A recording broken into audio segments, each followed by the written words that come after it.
everyone. I want to thank the organizers of the Toronto Global Forum and Catherine Clark for inviting me to speak today. Before I begin, I want to start by acknowledging that we are on lands traditionally occupied by Indigenous peoples. Indigenous peoples continue to care for this land. They continue to shape Ontario today, and I want to show my respect. Hundreds of years after the first treaties were signed, they are still very relevant today.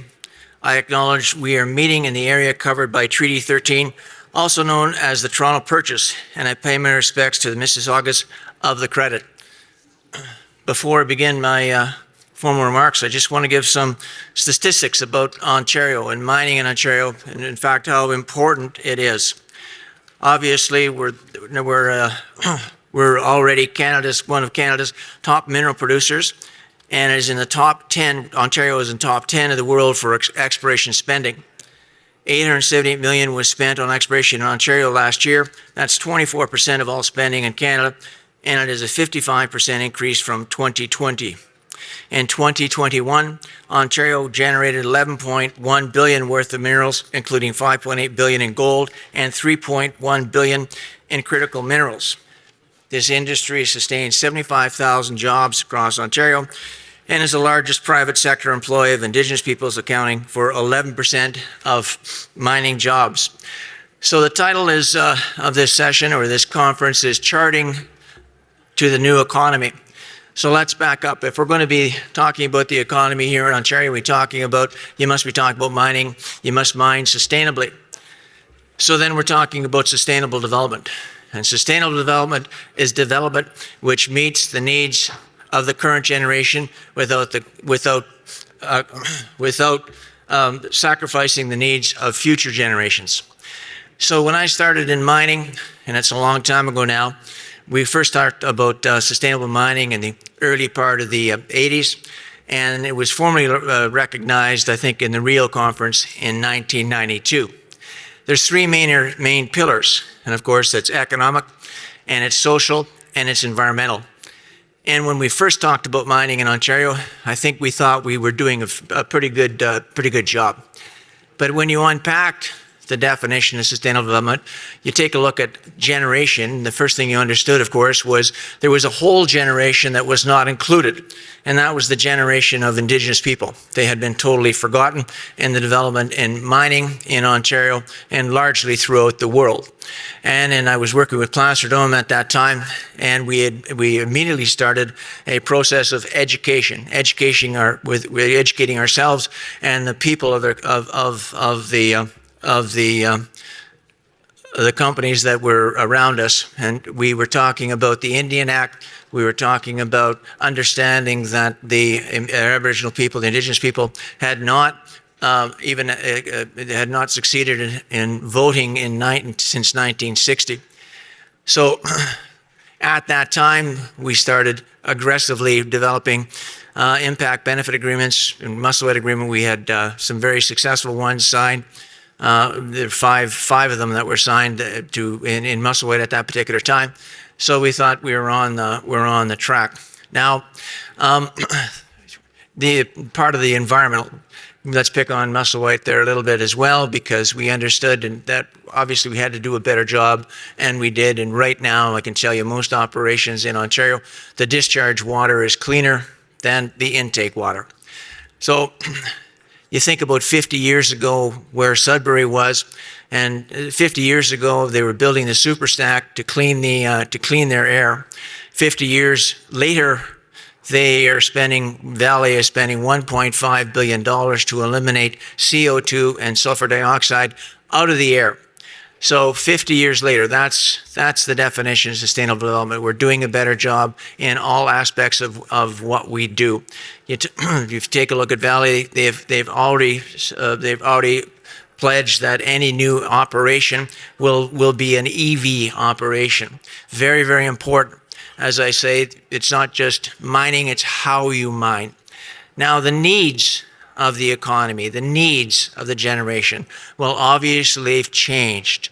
We're talking about decarbonization of the economy. We're talking about a green economy. So that leads us, of course, to Ontario's critical mineral strategy.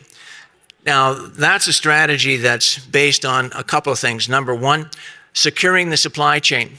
Obviously, China controls the rare earths and critical minerals.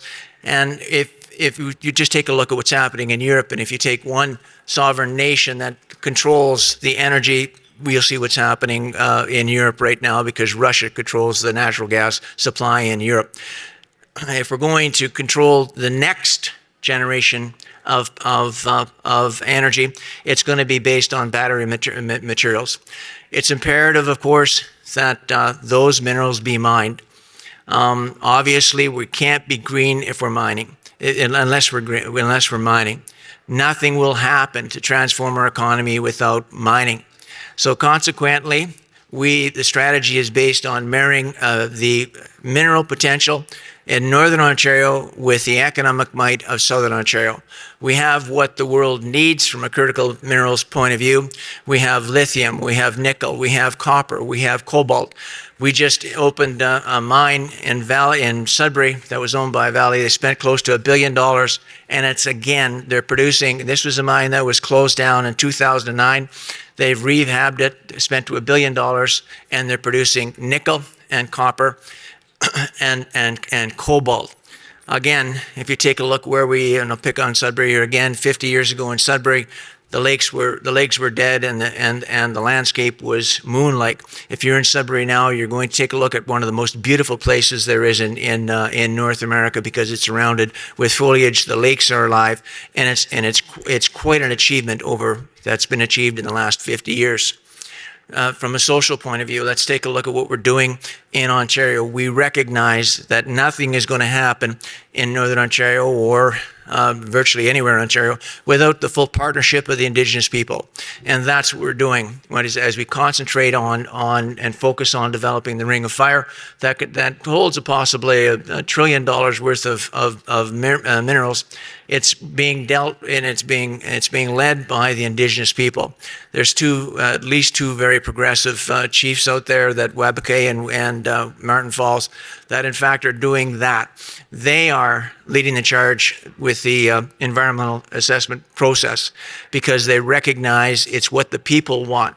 They want to see the development of those operations. They want to see the people within their communities stay in their communities. They want to see the economy of those communities grow, and they want to see the children educated in the communities as well, and effectively end up with a healthier communities.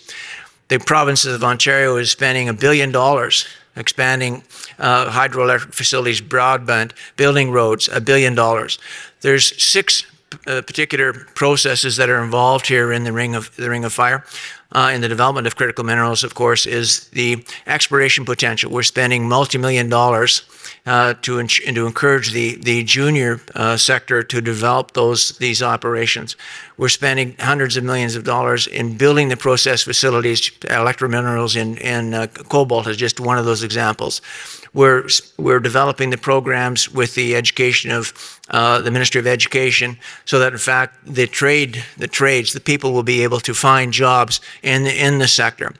So consequently, folks, it's not just what we're doing. We know we cannot transform the economy without mining. We're doing it in a fashion that will sustain, that it's mined in a green fashion. We will be shortly, in the next 10 years, off of fossil fuels from the mining point of view. So we are the definition of sustainable development. It's actually it's the only way you're going to transform the economy. And sustainable development, as I said, is that the marriage of the social and economic and environmental aspects of our economy. We're doing it all in Ontario. We're securing the supply chain. We're decarbonizing the economy, and we're securing Ontario's future now.